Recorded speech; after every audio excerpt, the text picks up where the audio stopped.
Welcome to Third and Fairfax, the official podcast of the Writers Guild of America West. I'm your host, Brian Gary. On this episode, host Josephine Green Zhang talks with screenwriter-director Joshua Margolin about his feature film debut, Thelma, how his grandmother's own experience inspired the film, how his improv comedy background informs his creative process, and much more. Listen and subscribe to Third and Fairfax on Spotify, Apple, or Libsyn, and watch us on the Writers Guild of America West's YouTube channel. And now, Josephine Green Zhang in conversation with Joshua Margolin.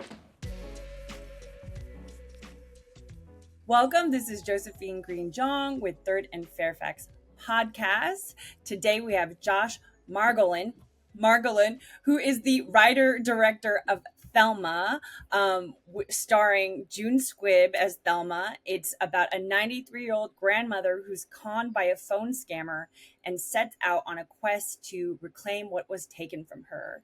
Welcome, Josh, to the podcast. We're so excited to have you here to talk about. Thank you so much for having me. I'm very excited to be here. We read that your film Thelma was inspired by your own grandmother. Can you share about, the genesis of this film and what your experience with your grandmother was as a catalyst for writing the script and creating the film? Yeah, absolutely. The movie itself is based on a real scam call that my grandma got a couple years back, maybe in 2018 or somewhere in there, where somebody called pretending to be me, saying they had a broken nose and they were in jail and they needed to be bailed out. And she'd gotten calls like this in the past, but for some reason, this one just hit her on the, wrong place, wrong time. I'm not sure what it was. And she kind of got swept up in it and started to panic. And then my family got panicked because she was so convinced it was me. And so this all started to kind of escalate and get very chaotic until luckily in real life, we were able to sort of intervene before the money exchanged hands. But it just got me thinking about her and this moment in her life where she was kind of living alone for the first time in her 90s after my grandpa had passed away. And she'd always been such like a fiercely independent and strong and just kind of unflappable person.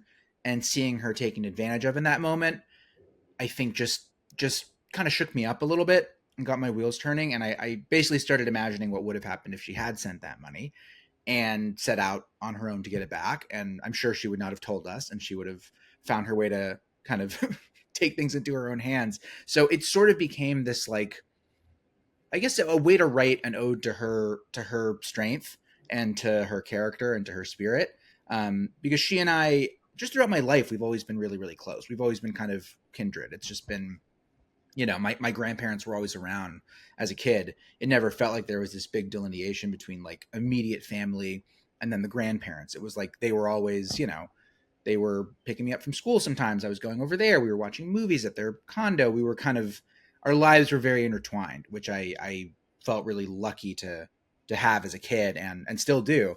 But my grandma's just always been a really prominent figure in my life. And so when this incident happened and she was in this moment of kind of her age almost like catching up with her in a way that it kind of somehow never seems to, it just kind of got me thinking and wanting to write something to kind of explore that moment and also celebrate her and her strength, which is something that I'm always in awe of and inspired by.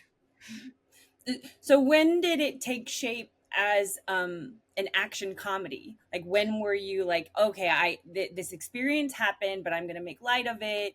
And like, how did this just the development of the script start for you? I think so. I've always loved comedy and I've always loved action movies.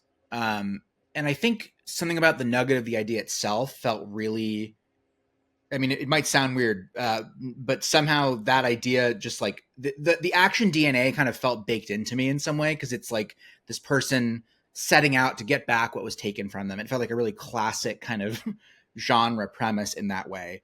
And what got me really excited, I think, is trying to take those tropes and those ideas and some of those like traditions, I guess, from a genre that I really love and try to kind of repurpose them to tell her story, to shrink them down to this really kind of human, everyday scope and scale, and use that as the lens through which we kind of explore aging and autonomy and anxiety and all these things that are baked into the thematics of the script. So for whatever reason, the idea of her kind of as an action hero, a lo-fi action hero of sorts, felt kind of intuitive to me. I don't know. It sounds weird, but it just made sense.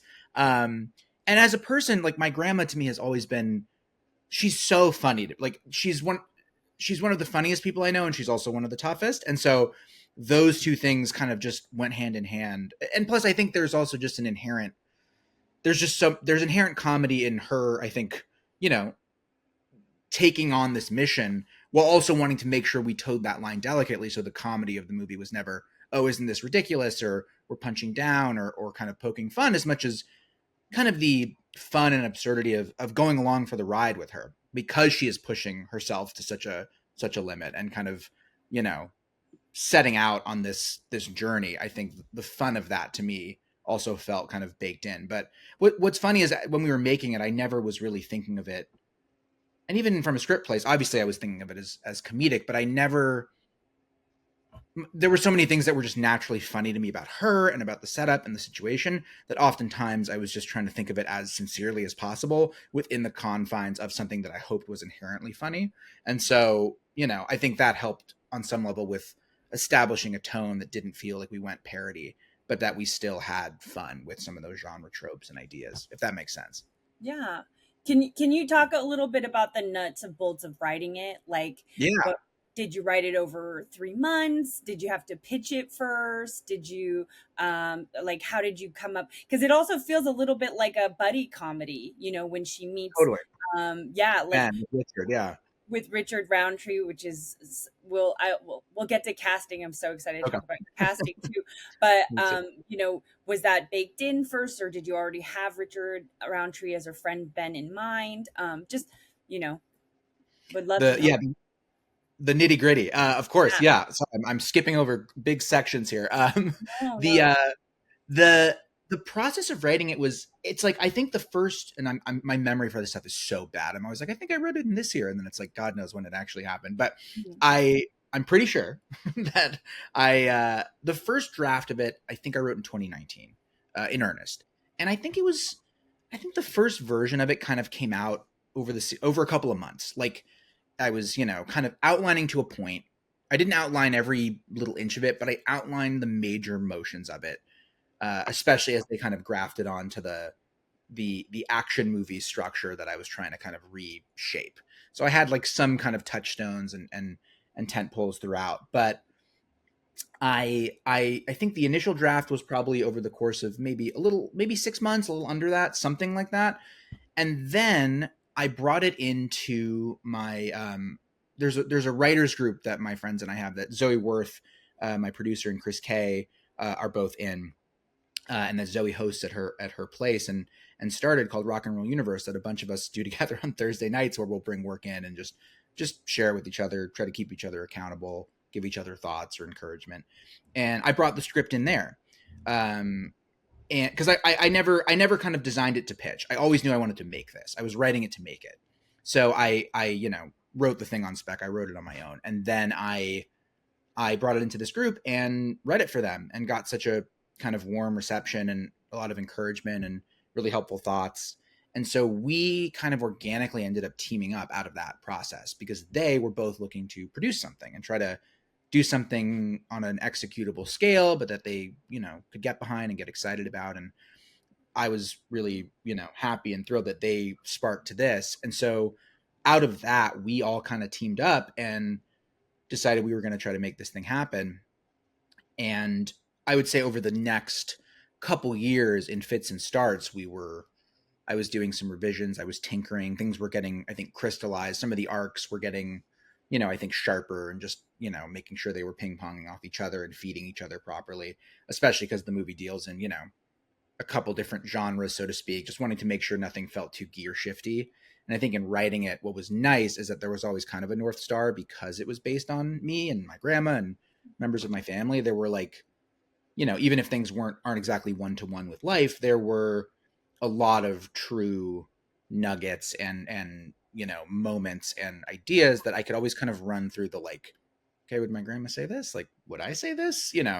Does it, on a gut check level, does this feel as organic as it can, even though the story itself is obviously stretching beyond the realm of, the inciting incident and what actually happened. So that was always kind of a process in the writing too, of just like keeping an eye on the tone and getting feedback on that to make sure we weren't kind of swerving too aggressively between those two things, and that they were instead, you know, the human kind of comedy dramedy of it and the action stuff were kind of feeding each other. I think that was the thing that probably over the course of it had the most little bits of massaging and just, you know, finessing, I think, over the course of the process.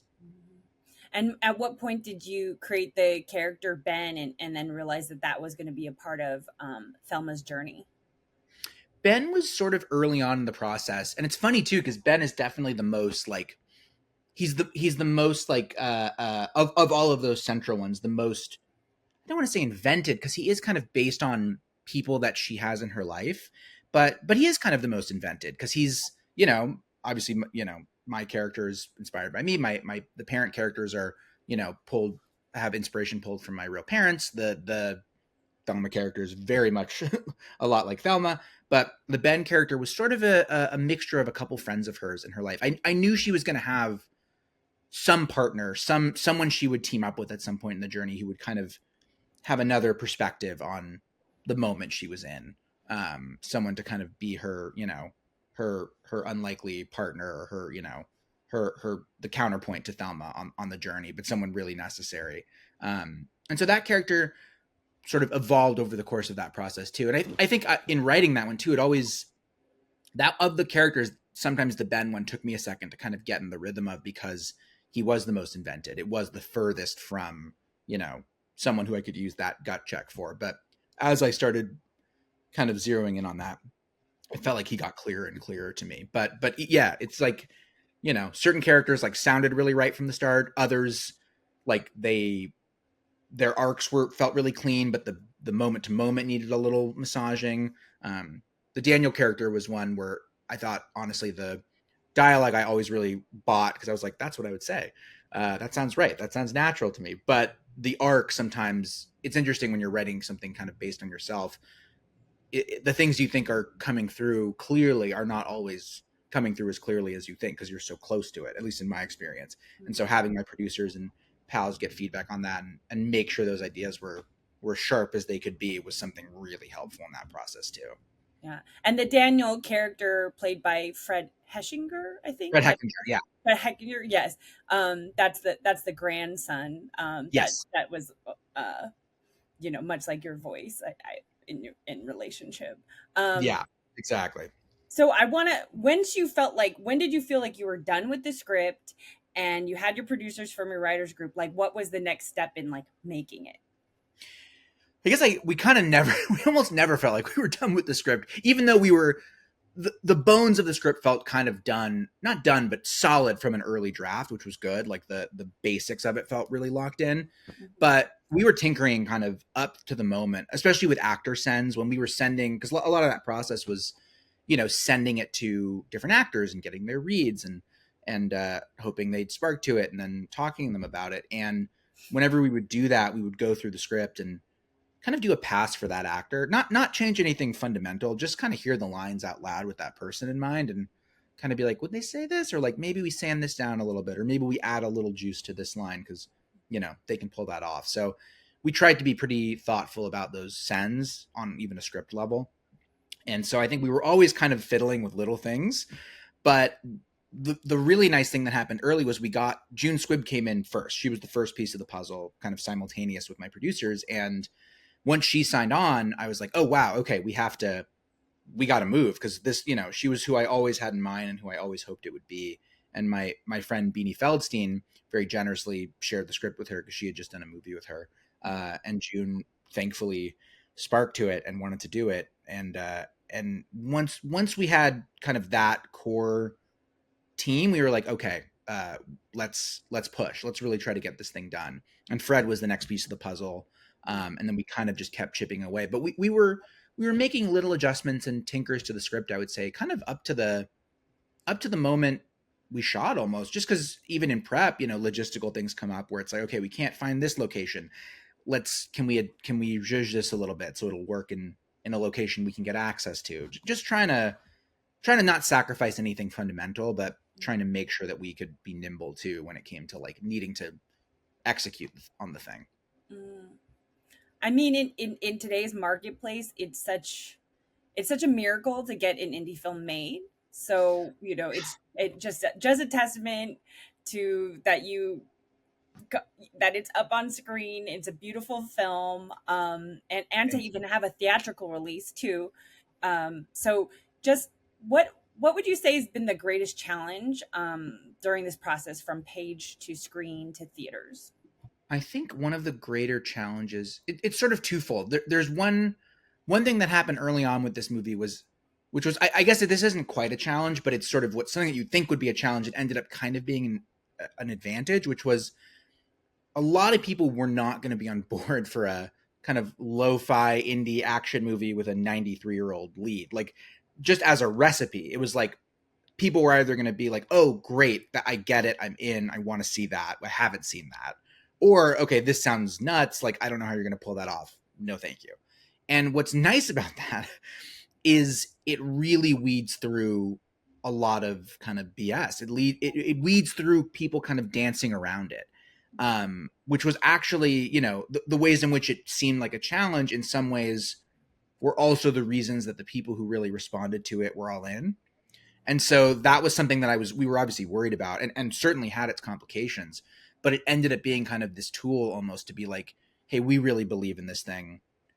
Also, once you have June in there, I think June has a lot of goodwill around her, and for good reason. And, we wanted to make this happen. She was the perfect person for this part, and we were just so committed to trying to get this thing on its feet. And so was she. And so I think that also helped on that regard. And now I'll answer your question for real, because that was kind of a fake answer. But in terms of challenges, I think that was something it seemed hard, but it actually kind of helped us in an interesting way. At least I think it gave us urgency, and it gave us clarity in a lot of situations. But I think one of the harder things, I think, is keeping every step of the process is just, you're always kind of pushing a boulder up a hill. It's like, it takes a team, it takes people you trust, it takes, a little bit of denial to be like, we're just going to do this. Like, I know it sounds hard, but like, we're going to figure it out.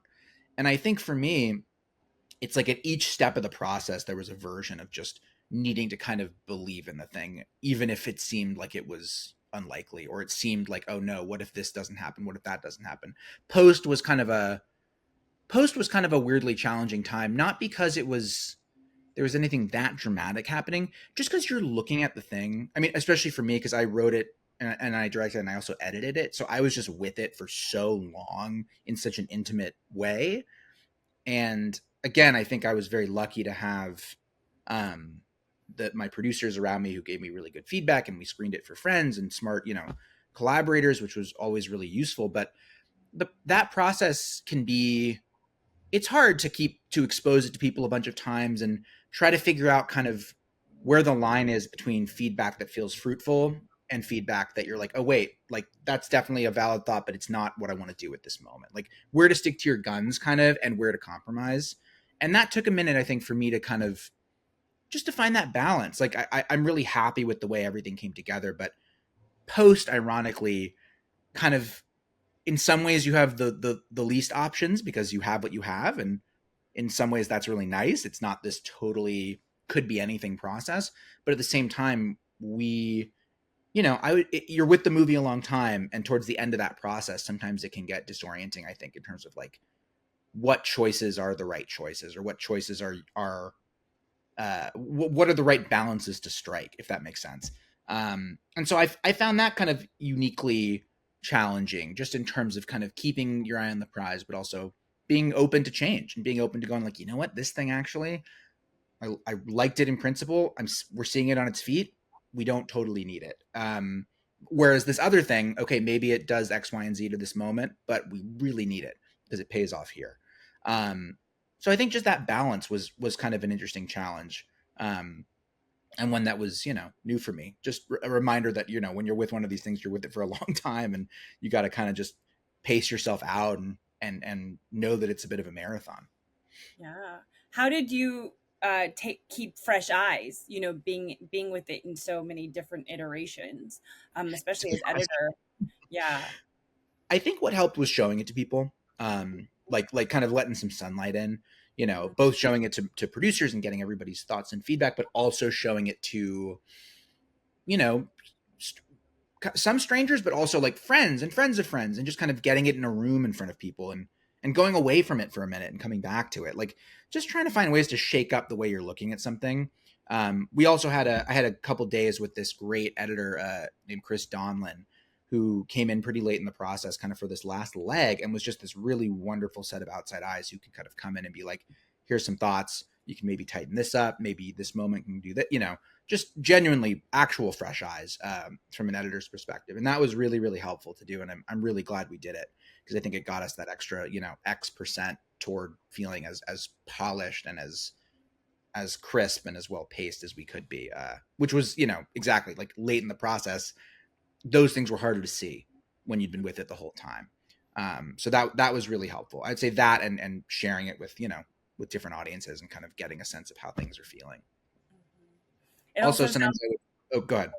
I was gonna say it sounded like you also had those check-ins with others, but then also, like you said, filtering out and trusting your gut, what was in the right direction, and having your North Star, right? Yeah, having that North Star was really helpful. And just every so often, and with the encouragement of members of the team, just remembering like, what are the things that are most important to me about this movie? Like, why did we make this, and what do we hope people get out of it?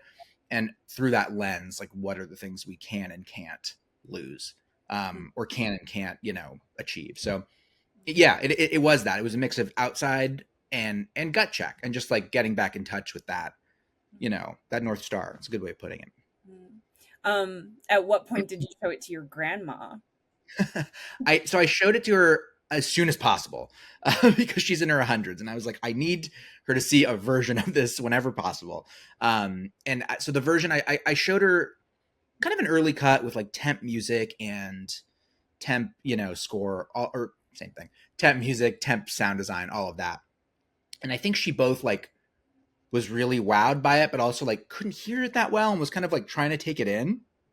And then luckily, she's still with us, so I showed her the the final polished mixed version when it finally looks and feels like a movie. And I think she was able to actually really watch it as the thing it's meant to be, and experience it as the ode to her that it's meant to be, which was very really nice. I was really glad she got to see it and was sort of touched by it in that way, which was nice. Oh, that's a dream come true. Yeah, I was really, really glad that she got to sort of see it in its final form. Going back a little bit, I heard that you had an extensive background performing improv, and just wanted to ask you about how that creative background and process like informed your directorial experience, or just the whole experience of making the film. Yeah, I think it helped me learn to trust my teammates, because in improv, it's like, if you don't trust your scene partner, you're kind of dead in the water. Like you need to be surrounded by people who you can have a give and take with, who you can sort of offer something up and trust that they're gonna volley it back and build on it with you, to yes and it, as they say. So it's like, to me, I think the two things, and it's a good question, because some of it must be just like, I don't know, somewhere in the soup of whatever I absorbed from those years of touring and doing that kind of comedy, which I love and I miss doing. But I think for me, it was probably about, trusting your teammates, like surrounding yourself with people who you trust, and knowing that when you kind of send something their way, they're going to be able to handle themselves. Because you can't, it's like you can it's funny when you're on set and trying to do all of that, you're both doing a ton, but there's also a ton of things you're not going to be able to do all yourself. You're going to need to empower the people around you to do their thing, and to elevate the thing that you're hoping to do, and to kind of feed off each other in that way. So I think knowing that trust had to be there, and kind of giving myself over to that was something I feel is kind of downstream of that. And also just, I think, being adaptable when things, aren't going the way you've planned, or are feeling off. I feel like, improv really drills in an instinct to kind of go with the flow, to kind of find a way, if something's bombing, if something's off, it's like, you can't just leave the scene. You have to kind of double down and find your way through it and kind of, get back on track. And so I think just some muscle memory of that, I think, must have been helpful in stressful days where you're like, okay, we're running out of time. We've got a helicopter. We're not getting the dialogue. It's still circling. There's no sign of leaving. We got to be out of this location in an hour. It's like being able to kind of not freeze up and go like, okay, here's our situation. Here's our given circumstance. What can we do within that context? Can we do this? Can we try that? Is there an alternative here? Just being open to that and being nimble and being flexible while still driving really aggressively toward the thing that is very specific and that I want to hold on to, sometimes knowing we have to like change course in how to get there, if that makes sense. That makes sense. So this, being a writer, director, and editor on this project, you had to put on so many different hats. Like, how did you build the different skill sets? Like, what led you to, get prepared and made you feel ready for using all these different skills for your first feature? I think what helped me a lot was the fact that growing up making stuff, those always kind of went together. Like, they never felt that separate in my mind. It's like when I was making shorts or sketches or, whatever growing up, you had to shoot it, you had to come up with it, you had to edit it. It's like all of that always was kind of one process to me. So in some ways, I think, it's always just felt like one feeds the next. So I think what's nice is that there's opportunities in each to, discover things and improve things and find things that you didn't know would be in that next chapter when you were in the previous one. But to me, I really do think just a background in making things, a background in making like smaller scale things kind of drilled into me some feeling that those are all one process, even though they're distinct. It's like one leads to the next. And so I weirdly like couldn't imagine doing it another way, even though I'm not married to that as the only way I'll ever do something. It didn't feel as daunting as it did logical to me at the time, because I was like, well, that's how I've always made stuff, so I want to continue to do that. It was kind of funny too to be just editing this movie on a lap. I mean, I was editing it just on this laptop that I'm on now. It's like, as I got older, the technology caught up, and so when you're young, you're like, well, when I'm editing a movie, it'll be on this big machine and it'll be really fancy, and then you're like, no, the technology's gotten pretty good, and now we're just back to where we were when we were making like sketches in 7th grade. That's so funny. Yeah. The process of making stuff, it doesn't change in a way, like no matter the scale, it's like fundamentally those same tools, storytelling. There's something fundamental. Things change around it, but it's like the basics feel similar. Yeah. I saw a talk at the DGA recently with James Wan, and he was talking about how he made Saw and how he just had it all on his laptop and was like editing it, and then somebody and I was like, oh, that's one of the biggest franchises and you were just on your laptop. I know. It's so strange. It's hard to like understand that it can just be like little file, like little proxy files on a little hard drive, and then suddenly it's on screens. It's very weird. I want to just like since this year's like, I feel like a time capsule year for you having your first feature. And I just want to ask you, like, what in the navigating the festival circuit, because you played at Sundance. Can you talk a little bit about your submission and your call and just like what that was, what that experience was for you, and also eventually ending up with Magnolia and just, hearing about that process from film festival to the screen now. Yeah, absolutely. My producers, Zoe and I, and Zoe, Chris and I were all very hands-on in that process. Zoe had done also some of the labs with Sundance, and so she had experience, with the Institute, and I'd always been a great admirer of the festival and the Institute and all of that whole world. And honestly, as I was applying, I had this feeling like, it's like, this would be amazing, but there's no way. Like, I just don't think I'm, Sundance material, so to speak, or like, I don't know if they'll like what I'm doing. Like, I don't know if it'll fit for whatever reason. It was such an exciting possibility to me. Maybe it's a defense mechanism, but I was just like, it's probably not going to happen. But what we did is we just put a lot of care into that submission.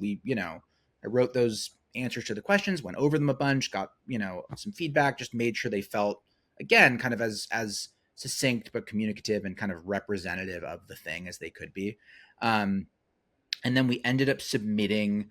The other nice thing, by the way, about that process was that because we shot kind of off season, we had quite a bit of time. Like, we shot basically in October, or we finished in November of 2022, and we submitted to Sundance like kind of a year later, ish, maybe a little earlier. So we were able to submit a cut that was pretty close to done, which was nice, just because, not that you can't submit things at various stages and that can't be fruitful, but anytime there's less left to the imagination, it feels good, I think, when you're trying to share something with new people who don't know you and maybe don't know the whole story and have all the context. But we basically just tried to be really thoughtful with that application and kind of throw everything we could into it and put a lot of care into it.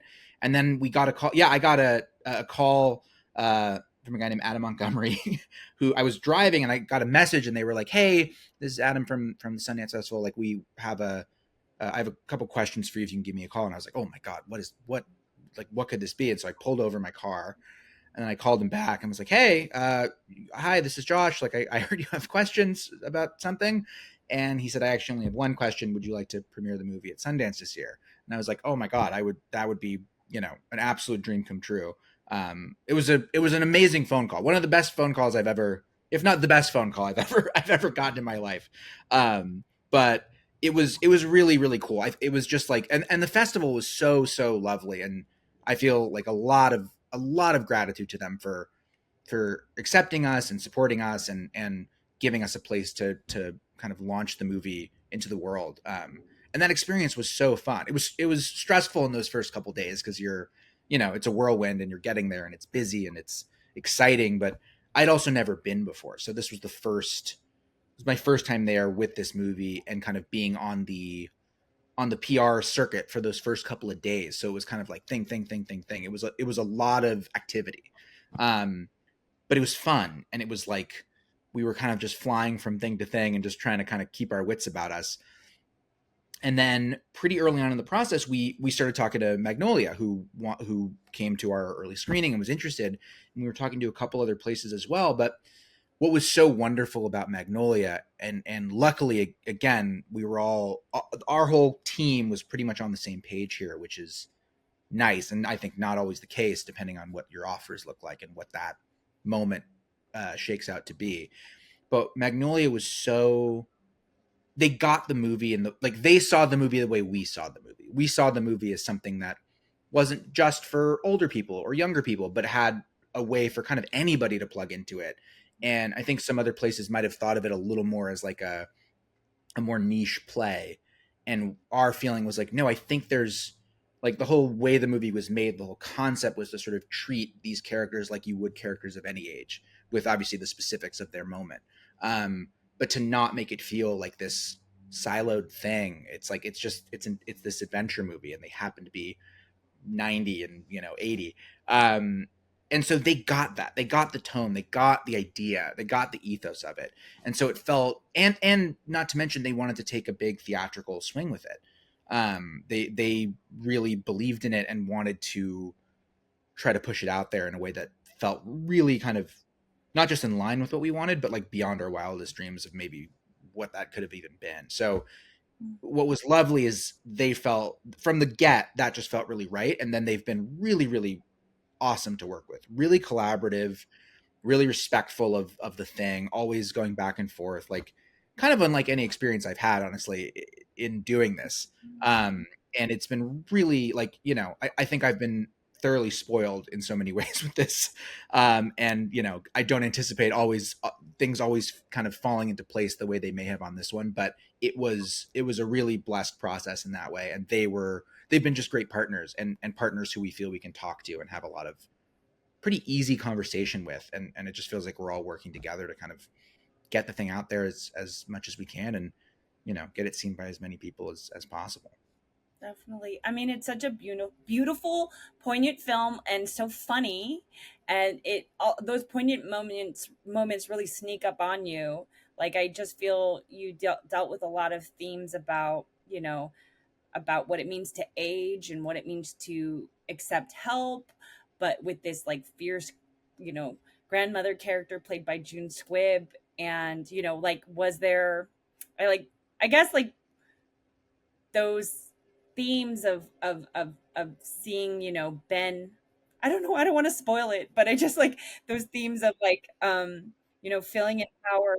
What are the big takeaways, and how did you come to that theme as a writer and director on the film? And I know that's a little abstract, but I just feel That's okay. We can. It's a good question, and it's one that those themes were, I think, very much on my mind in life in general, just in watching my grandma get older and lose a step in terms of her ability to take care of herself, while also being kind of defined by that in most of her life. Like, usefulness was so important to her, feeling useful, feeling active, feeling additive, I think. And she, even now, still at 103, she'll be like, there's 103-year-olds like who are doing a lot of amazing stuff. And I'm like, who are you talking about? Like, where are you getting this content that like 103-year-olds are like running around and doing cartwheels? Like, you're doing great for 103. Like, she's with it. She still can do things. She needlepoints. She's herself in so many ways. But obviously she also is not herself in the way she was 10 years ago. And so she just holds herself to such a high standard with that stuff. And I can see that cycle with her. And I think I also think about it in my own life, where I feel at different moments, like my own level of like, how independent am I? Like, how capable am I, or how useful am I compared to her? And there were a lot of parallels between our moments, obviously on different scales. But I think that's what resonated with me, was sort of just the, fragility of all of it, and people trying to kind of make their way through. And sometimes I feel like it's hard to hold on to your sense of self or who you think you are in moments where you're forced to pivot in terms of what you think your life is supposed to look like. And I had my own versions of it, and she certainly had hers. And so that thematic kind of through line was just always in there and always really important to me as kind of the heart and soul of the movie. And I think, Ben is the other side of the coin of somebody who, maybe could afford to believe in himself a little more, get out there a little more, but also has kind of accepted some limitation and not let that totally, diminish his ability to be him. And so, yeah, that's just always been on my, I guess maybe it's always on my mind, but it's especially on my mind in the context of, my grandma getting older and getting older in general, and just, being kind of impressed and also worried about her and her future, my future, everybody's future, and just like how we navigate those things. Yeah, no, I think it's really broken ground in that way too. First of all, I feel like, we all dealing with aging at even in somebody in their 20s, like you do such a wonderful job of paralleling like the kinds of like figuring out your next stage of life. And that's why I think it's going to reach out to it. It's a good film for all audiences across, like, the spectrum. It's a great 4th of July film. I'm just going to put that out there for everybody this holiday, like, or summer film when you're with your family and watch it all together, or alone. But it's also, the art is reflecting, reflecting the reality, because June Squibb is like her first time as number one on the call sheet. And it's crazy. Yeah. So can you talk a little bit about the casting? Like, Yeah. who you went after? Did you have, who in mind already? And, just whatever you want to share on that topic. Yeah, absolutely. June was always, who I wanted for that, and was so grateful and happy that she came in. She really felt like the only person I could imagine, and the only person I really wanted for that part. It felt so right. And then, the Fred role, originally we were trying to figure it out for somebody closer to 30, kind of going through a different transitional moment. And then when we saw Fred in White Lotus, and we're just like, oh my God, he's perfect. Like, he's the guy. There's just it was like the June feeling. It was like, it's got to be Fred. And then I actually rewrote the script, or I aged it down rather, for Fred. And I'm glad I did, not for that reason, but also just on a script level. I think it's a better moment of parallels. I think it felt richer, and also I think you give him a little more benefit of the doubt to be kind of flailing at that age than you might if you were older. Not that there isn't a version of that could be, sympathetic too, but it just felt better. So Fred very quickly also became someone who we were like, it's got to be Fred. And then Richard was on a short list of people that we were kind of talking to, and we were trying to figure a few things out. And then I got on a Zoom with him, hearing that he'd read it and was interested and wanted to talk about it. And for me, obviously, he's Shaft. That looms large in my head. And then when I got on the Zoom with him, he was also just like the sweetest, warmest, loveliest guy. So charming, so personable, so just kind of a wonderful, wonderful vibe. And a Ben-like vibe in a way that I wouldn't have necessarily assumed. Not that he's exactly that either, but it was there in a way I didn't totally know necessarily before I talked to him. And he was, moments into that interview, I was just like, oh, or that interview, that conversation, I was like, it's got to be Richard. He also just felt like the guy. It's funny, I keep saying that, but that's what it felt like at each step. It was like I'll know it when I see it.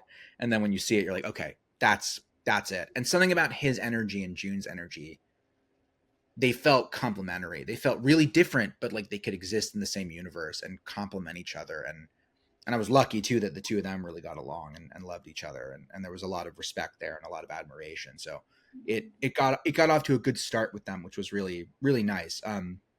But Richard was really, really wonderful. And I'm so, so grateful that we got him and that he wanted to do it. And I think he gives a really beautiful performance in the movie.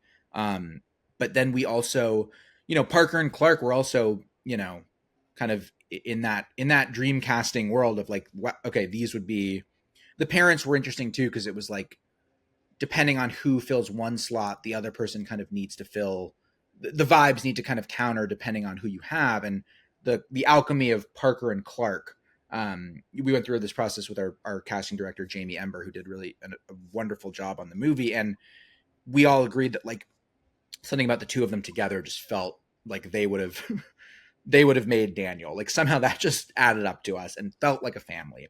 And that was important to me, of trying to make sure that the family, especially if you bought, that they actually felt like a family. And on top of that, I'm just huge fans of both of those actors and have been for a long time. So it was very cool to get to work with them. And I was very happy with the fact that they all felt like they actually were related, which was an important piece of the puzzle.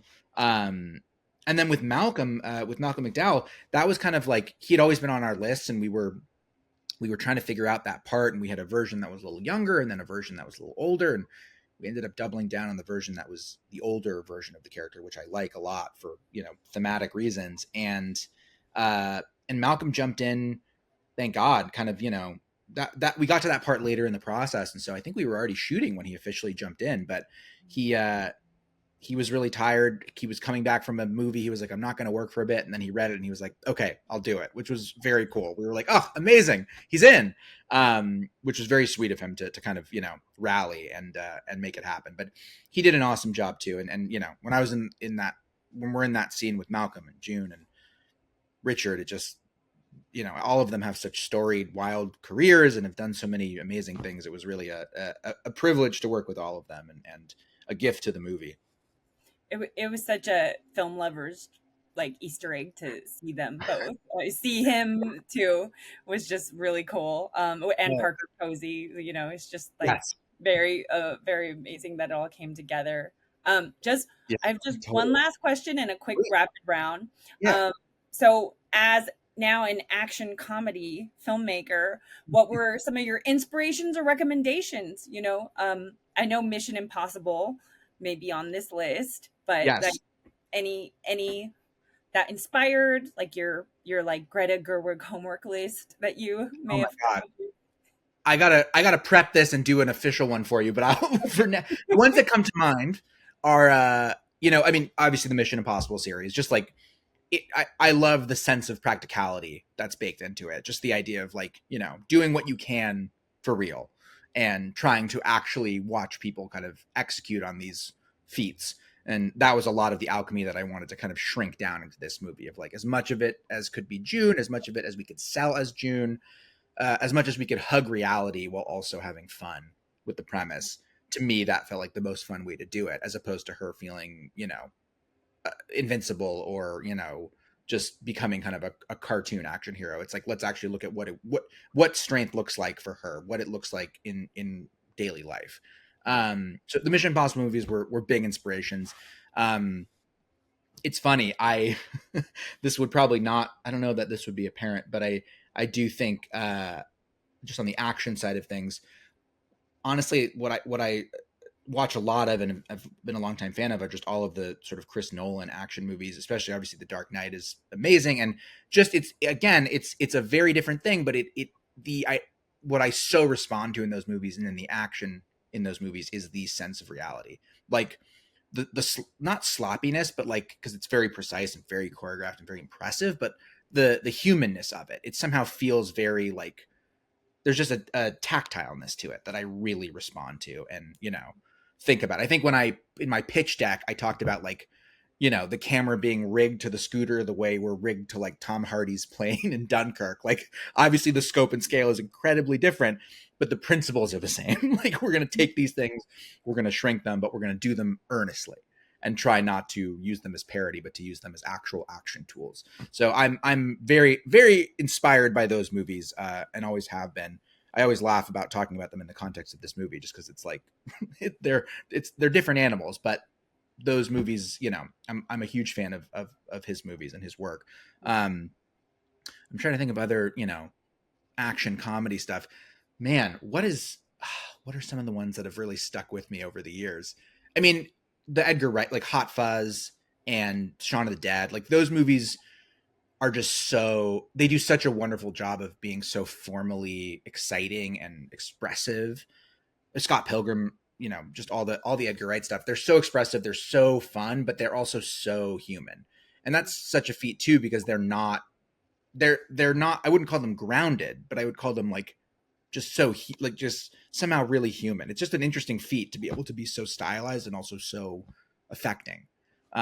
Which I think is, those movies were really inspirational to me, just coming up and, watching stuff that got me excited or things that I'd never seen before. But yeah, that's what's jumping to mind right now, at least as I think about it.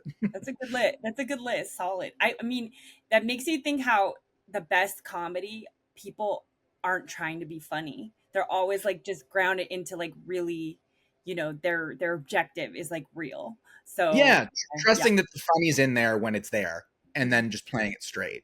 Like finding just the way to not wink as much as you can, even if there's little, winks and nods just in the construction of the thing itself. But that was at least, that's a good point. That was at least a lot of how I thought about it. And it's true that, a lot of the movie inspirations, I guess, weren't comedies. What was a comedy was taking those inspirations and applying them to this premise.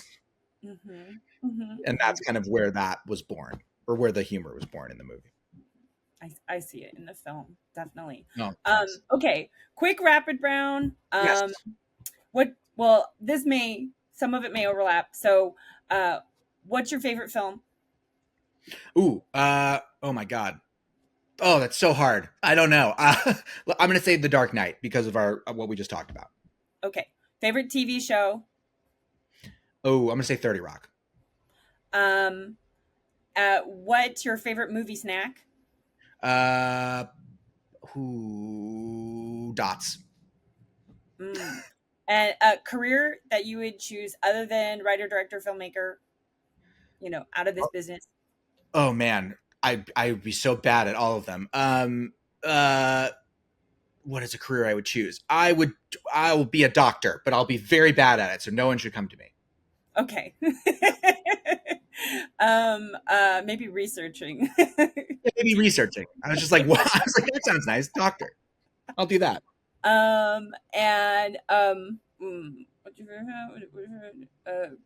See, I have this list like memorized. I didn't like write it out, so I'm like, really? You have a story. That's amazing. Movie snack, film, TV show, career other than writer, and your favorite curse word. You have to say it. You could, whatever. You can say it or you cannot say it. I'll say shit. Oh, that's a good one. It's a standard. Classic. Okay, that's it. We'll end on that. Amazing. Well, shit. Amazing. This movie is the shit. Go watch it in theaters, everybody. And also I one other fun fact is that now like June Squibb is going to be in Scarlett Johansson's film too, Crazy. as a working lady. So you've found, yeah, I mean, I know she's been in other films, but not as the lead. So Josh, you created the ingenue that is June Squibb. Oh, I can't take credit for that, but she's amazing, and I'm so excited. June was saying that now she's only going to do movies where she's the lead and the title is her name. So that's what's up. As she should, as every movie she's in should be. So Yeah, exactly. thank you so much for being on the podcast, Josh. Everybody go watch Thelma. Bring your family, bring your grandma, bring everybody.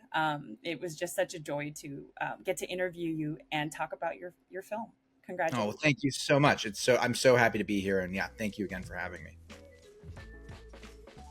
Thanks for listening to this episode of Third and Fairfax. You can listen and subscribe to Third and Fairfax on Spotify, Apple, and Libsyn, and watch us on the Writers Guild of America West's YouTube channel. Also check out writtenby.com, the Guild's online publication, for more on writer craft, career, and union life. And see you next time.